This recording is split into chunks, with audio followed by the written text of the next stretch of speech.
Questions for reflection. After the Lord delivered the people of Israel miraculously from the Egyptian oppressors, they began to murmur against the Lord and actually longed to return to Egypt, where they ate well. They were hungry.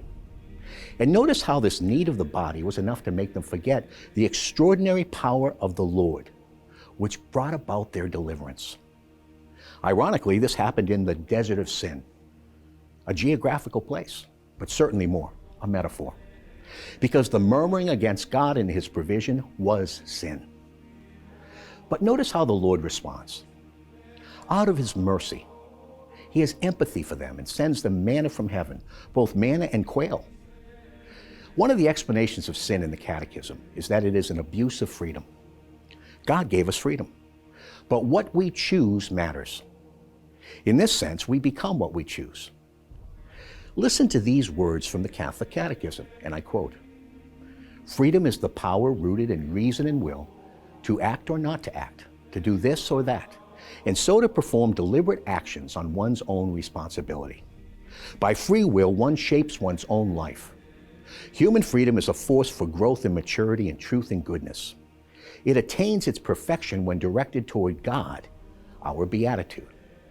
As long as freedom has not bound itself definitively to its ultimate good, which is God, there is the possibility of choosing between good and evil, and thus of growing in perfection or failing in sinning. This freedom characterizes properly human acts. It is the basis of praise or blame, merit or reproach." The Catechism continues, "The more one does what is good, the freer one becomes. There is no true freedom except in the service of what is good and just. The choice to disobey and do evil is an abuse of freedom and leads to the slavery of sin," citing Galatians 5:28. That's paragraphs 1731 to 1733. What do we choose when we face deprivation of any kind? Do we choose fidelity to the Lord, or do we succumb to disordered appetites and fall prey to sin? The psalmist recalls this event we heard about in our first reading in these words, and I quote, "They deliberately challenged God by demanding food to their heart's content. They insulted God by saying, 'Can God make a banquet in the desert?' Even so, He gave orders to the skies above. He opened the sluice gates of heaven. He rained down manna to feed them. He gave them the wheat of heaven."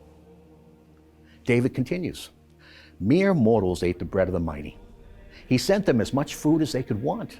He roused an east wind in the heavens, dispatched a south wind by His strength. He rained down meat on them like dust, birds thick as sand on the seashore, tumbling into the middle of His camp, all around His dwelling place." Do we ever insult God in our own lives by making choices against Him, His law, and His provision? Jesus begins to instruct the disciples concerning cooperating with grace and growing in holiness, using the parable of the sower and the seed.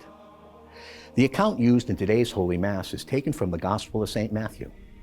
I love the parables of Jesus. He drew His examples from the lived experience of those who followed Him during His public ministry. Those early disciples were used to the pattern of preparing the soil in the fields, planting the seed, and reaping the crops. It has taken me many years to even begin to grasp the meaning. That's partly because I grew up in the inner city of Boston. However, for many years I called southeastern Virginia home. We had a lot of beautiful fields around the parish I served. Farming was still an integral part of the pattern of life for many, and our local economy benefited greatly from their work. The meaning of the agrarian parables that Jesus used has become increasingly clear as I watch those fields become green every spring. Of course, preceding all of this, there are those barren-looking fields, seemingly lifeless before the seed is even sown. Preparing the ground for the seed involves hard work, cooperative weather, and the goodness of the God who created this beautiful and fruitful world. I came to understand the work that is involved in cultivating the soil, selecting and sowing the seed, and then praying for cooperative weather while caring for the nascent crops. This happened to me vicariously through the farmers I came to serve and know in my years of ministry there. My admiration for their work grew immensely.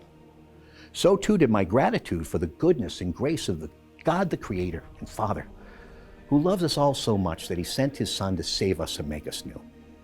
He has sown the seed of His word and His kingdom within each one of us. The results also invite our response, our free choice.